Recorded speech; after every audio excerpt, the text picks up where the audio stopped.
Sintonia da Tarde. E o entrevistado do dia.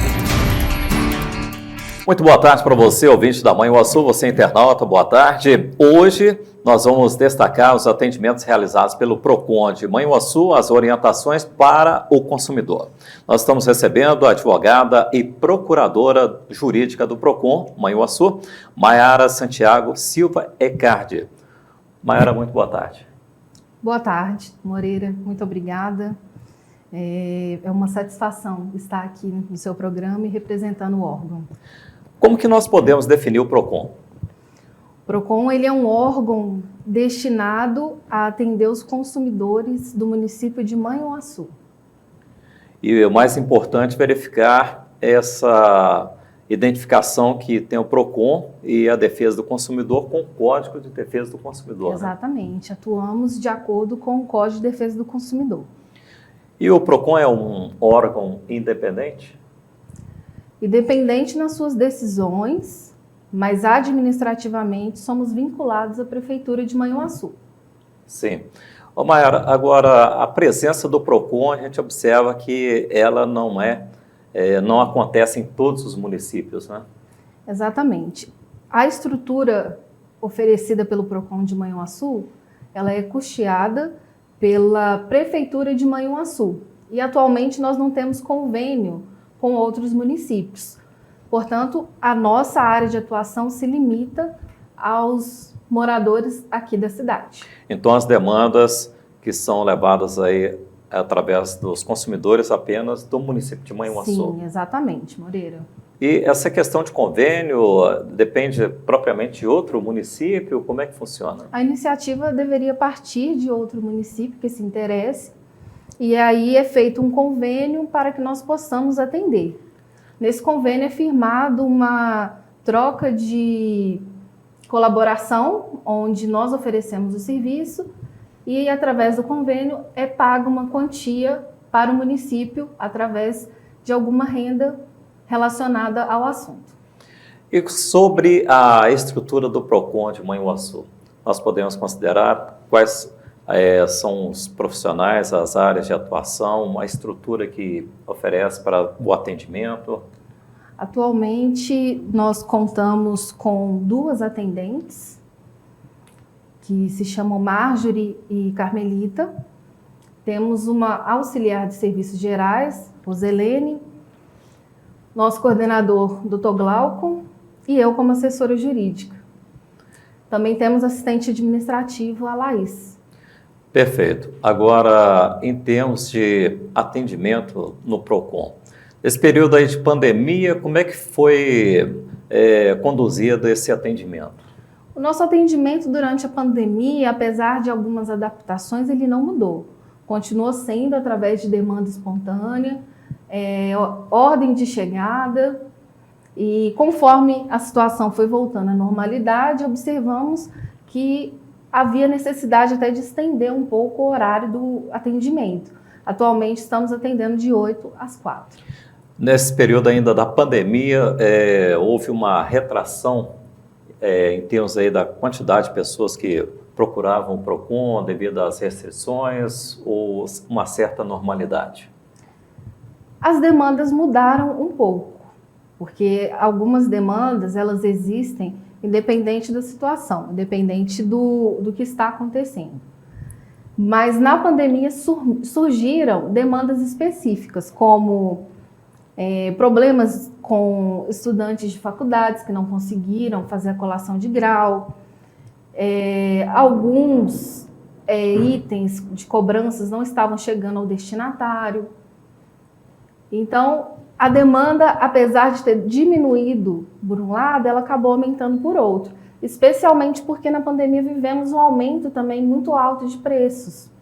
Então, as pessoas estranharam aquilo, o que também, de certo modo, trouxe uma demanda para o PROCON. Sintonia da Tarde, com Moreira Lopes. Empresa. E essa atuação do PROCON propriamente, a partir da orientação, primeiro momento, essa abordagem, esse atendimento, e como que o trâmite de acompanhar toda essa condição de ir lá para reivindicar direitos? Aí primeiro a orientação, depois... Exatamente. O primeiro passo, acredito que seja a escuta. É ouvir a demanda e identificar o que aquela demanda necessita. Alguns casos, é caso mesmo só de orientação, outros de atendimento preliminar, onde é feito o contato com a empresa através de ligação ou e-mail. E, por fim, não foi solucionado, aí sim é montado um processo administrativo. Em termos de prazo para ir ao PROCON, depende do tipo de serviço? Como é que é? Depende do tipo de serviço, mas podemos mencionar o prazo de garantia dos itens não duráveis, que é de 30 dias, e de 90 dias para bens duráveis. E as demandas mais comuns que vocês têm trabalhado, assim, são mais rotineiras em termos de reclamações? Demandas mais comuns, acredito que temos a telefonia disparado. Temos muito problema nessa área. O que mais envolve a telefonia hoje? O que é? Aumento de planos sem aviso prévio, algumas demandas também de internet que não está correspondendo ao oferecido. O que vem nos assustando muito que são os empréstimos consignados e os descontos indevidos envolvendo os aposentados e pensionistas. Então, quer dizer, nesse período aí em que houve uma certa retração da economia devido à pandemia, aí se buscou os empréstimos, né? Houve um aumento dos empréstimos e se observa então que alguns abusos também por parte daqueles que estão disponibilizando os valores, é isso? Moreira, praticamente todos os dias estamos recebendo pessoas, principalmente idosos, relatando empréstimos que eles desconhecem. Os bancos, né, as empresas financeiras, elas colocam o dinheiro na conta daquele aposentado ou pensionista sem ele ter solicitado. E aí o que acontece? A pessoa vai no PROCON, no primeiro momento é feito contato com aquela financeira ou com aquele banco e às vezes é fácil de resolver, é só devolver o dinheiro e cancelar o empréstimo. Mas em algumas situações a pessoa não percebe aquele empréstimo, então quando ela vai se dar conta, já foram cobradas quase todas as parcelas do empréstimo. Então é bom que o aposentado, o pensionista, a família, quem cuida, né, das finanças dessa pessoa, que fique atenta aos extratos para que isso não aconteça. Porque depois de 2 anos é muito difícil reverter essa situação. Uma outra questão também relacionada aos empréstimos é que, em alguns casos, percebemos assinaturas falsificadas. Então, nesse caso, a gente também orienta, né, que o consumidor, além de fazer reclamação no PROCON, a gente vai cuidar da parte administrativa, registre um boletim de ocorrência e procure um advogado de sua confiança para entrar com uma ação no Poder Judiciário. Então, são vários tipos de fraude, vamos considerar assim. Muitas. Desde a assinatura até o dinheiro que é depositado indevidamente. Muitas. Né? E essa questão, às vezes, que a pessoa, no movimento da conta, não percebe o valor, ou talvez até veja o valor, mas não sabe a origem, e acaba gastando esse valor e depois tem que haver uma reposição, não é? Sim. Orientação para essas pessoas que identificarem pagamentos que não reconhecer, primeiramente retirar um extrato e fazer também um questionamento sobre esses valores. Não retirar esse dinheiro da conta, porque talvez vai precisar devolver. É preciso estar atento mesmo ao que está acontecendo ali na conta da pessoa para que a situação não se agrave. Porque, infelizmente, depois compromete a renda e todo mundo sabe, você pega um valor como empréstimo, mas você vai pagar muito mais depois. Agora, em termos ainda dessas demandas, TV por assinatura, cartão de crédito, as grandes redes, como é que está essa realidade hoje de pessoas procurando PROCON para resolver essas situações? Destacando a TV por assinatura, eles não oferecem mais aquele serviço que era chamado de livre.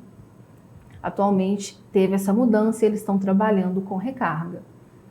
Existem muitos questionamentos a respeito do assunto, porque muitas pessoas compraram como livre, então elas querem aquele serviço como livre. Então nós estamos trabalhando também, há uma investigação preliminar nesse sentido, envolvendo uma das operadoras, para que nós possamos dar uma resposta para essas pessoas que compraram como livre e atualmente precisam fazer a recarga. E as grandes redes que atuam na cidade, também gera demanda? Sim, gera demanda, mas as grandes redes, Moreira, por incrível que pareça, elas são mais fáceis de lidar. Por quê? As redes maiores, que não se limitam a Manhuaçu, elas oferecem um canal exclusivo para atender aos PROCONs. Então, quando chega uma demanda, por exemplo, de uma empresa multinacional, ela tem um canal que facilita esse procedimento. Então, muitas questões relacionadas a essa parte aí envolvendo as grandes empresas são resolvidas no atendimento. Não se torna processo. Mas aí é preciso que a pessoa identifique ali uma irregularidade e vá atrás de resolver o seu problema. Então, muitas vezes, se não procurar, aí não consegue resolver, né? Mas, geralmente, a gente tem uma boa aceitação com as empresas maiores. Nesse caso aí das redes, já tem um setor específico para atender Sim. o PROCON, não é? Fica mais fácil, então, às vezes, até para resolver, igual você disse. Não é? Hoje, nós estamos conversando com a Mayara Santiago Silva Ecard, advogada e procuradora jurídica do PROCON. E agora, é importante a gente saber sobre a questão de danos morais, como é que é? Há essa procura junto ao PROCON? Existe essa procura junto ao PROCON, mas é bom esclarecer que nós não somos competentes para fixar os danos morais. É de competência exclusiva da Justiça, então a pessoa precisa constituir um advogado ou procurar o juizado especial para entrar com uma ação revendo aí esse pedido de indenização. E é sempre bom lembrar que onde há direitos também nós temos deveres, né? Deveres. E um dos maiores deveres em qualquer área é o bom senso. E o contato com o PROCON? Atualmente o PROCON ele está localizado na rua Monsenhor Gonzalez, número 745, no centro de Manhuaçu. Rua Monsenhor Gonzalez é a rua atrás da Matriz e o PROCON fica mais próximo da saída da garagem do supermercado Coelho Diniz. Nosso horário de funcionamento é de 8 às 4 e estamos lá à disposição para receber os consumidores aqui do município. Agradecendo sua participação, Mayara, e aqueles que têm alguma dúvida e que possam entrar em contato com vocês no PROCON. Muito obrigada. E assim, hoje nós conversamos com a Mayara Santiago Silva Ecard, advogada e procuradora jurídica do PROCON. Destacamos os atendimentos realizados através do PROCON e também as orientações e como se dá a atuação do PROCON. Para você, ouvinte da Manhuaçu, um grande abraço, boa tarde. Para você, internauta, muito boa tarde. Sintonia da Tarde. E o entrevistado do dia.